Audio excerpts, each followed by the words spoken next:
بتحقد وبتغل وبتنفسن وتتمنى ان النعمة تزول من وشك، ويبصوا على الحلو اللي فيك بس ما بيبصوش على الابتلاءات. وعارفين احنا الناس دي كويس في حياتنا، وعارفين الناس دي بتعمل ايه، وممكن توصل ان هم يعملوا اعمال علشان خاطر النعمة دي تزول من ايديك، وممكن ان هم يحسدوك ويقصدوا ان هم ما يقولوش ما شاء الله وكتير قوي.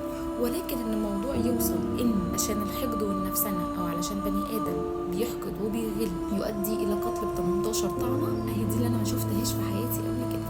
ودي القصة بتاعت النهارده، قصة محمود اشرف اللي عنده 35 سنة من اسكندرية من منطقة السيوف. القصة منتشرة جدا. اللي حصل ان هو توفى على ايد عديله ده يعني اخت مراته، توفى على ايديه ب 18 طعنة، مش بسبب اي حاجة في الدنيا غير علشان بسبب الحقد والغل والنفسنة منه.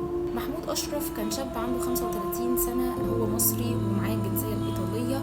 سافر إيطاليا علشان يبني مستقبله ويعرف يتجوز وعلشان يعيش حياة كويسة. ربنا ابتلاه بمرض سرطان الدم، وفضل يصارع مع المرض لحد ما والده تبرع له بالنخاع، والحمد لله ربنا شاء إن هو يخف من مرض السرطان. وبعدين اتجوز وكان نفسه يخلف، ولكن ربنا ابتلاه لتاني مرة بمرض السكر. وطبعا الدكاترة كلهم قالوا له انت كده مش هينفع تخلف خالص علشان خاطر سكر، مش هينفع خلفة.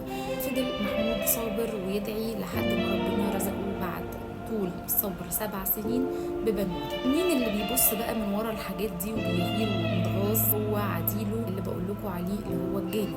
عديله بشهادة أهل المجني عليه كان دايما يبص على الحاجات اللي في إيده، وليه هو ساكن في منطقة كويسة وأنا مش ساكن في منطقة كويسة، ليه هو ربنا بيرزقه بالسفر وأنا ما بسافرش، وكلام من هذا القبيل كتير جدا. كفاية إن هو لا بص على الابتلاءات اللي ربنا اداها له مقابل الحاجات الحلوة اللي هو شافها عنده، ولا بص على الأمراض اللي ربنا ابتلاها بيه، ولا بص على إن الخلفة اتأخرت عنده 7 سنين، ما بصش على الحاجات دي كلها. كل اللي بص عليه هو الحلو اللي وصل له بعد معاناة محمود لوحده هو اللي حسها. وطبعا محمود كان معروف بحسن الأخلاق جدا، وكان دايما يعامل ابن الجاني معاملة كأنه ابنه بالظبط، لدرجة إن ابن الجاني اتعلق بالمجني عليه اللي هو محمود جدا، وده شيء خلى الجاني يتغاظ أكتر. لحد ما في يوم الجمعة حصلت خناقة ما بين الجاني وما بين أخت مرات محمود اللي هي زوجته.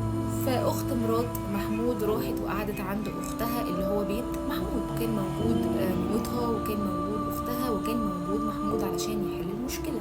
الجاني كلم المجني عليه، قال له بقول لك ايه، عايز اصلح ما بيني وما بين مراتي، فانا جاي لك، انت موجود في البيت؟ اه انا موجود.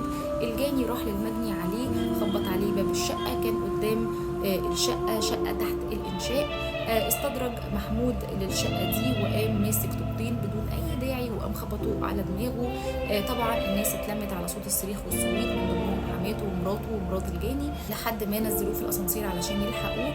ولكن الجاني يسكت على كده، مسكتش، فضل وراه ونزل على السلم لحد تحت، وقام طلع سلاح الجريمة وقام مديله 18 طعنة أدت إلى إن محمود يا عيني يتوفى. الفيديو موجود وصعب جدا.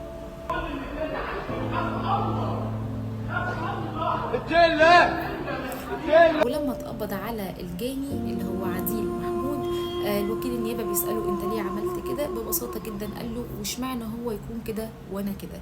وده اللي ممكن يعمله حقد وغل ونفسنه بني ادم من بني ادم تاني. علشان كده انا دايما بقول ان دي اكتر صفه وحشه بجد هي موجودة في أي بني آدم، ولازم كلنا لو لقينا الصفة دي في شخص لازم نبعد عنه فورا، لأن إحنا مش عارفين هو ممكن يعمل إيه بسبب غله والحقد اللي جوه قلبه وصل للقتل. طبعا الفيديو ده لازم ينتشر لسبب، لأن المحاميين بتوع الجاني عايزين يطلعوه مجنون ويحطوه مستشفى المجانين، على الرغم من إن أهله كلهم بيقولوا إن هو سليم عقليا وما فيهوش حاجة. لازم الفيديو ده ينتشر، ولازم نبعد عن أي حد حاسين اتجاهه باي نوع من الحقد او الغل او النفسنه. فحسبي الله ونعم الوكيل في الاشخاص دي، ويا رب ياخد اعدام علشان حق محمود يرجع.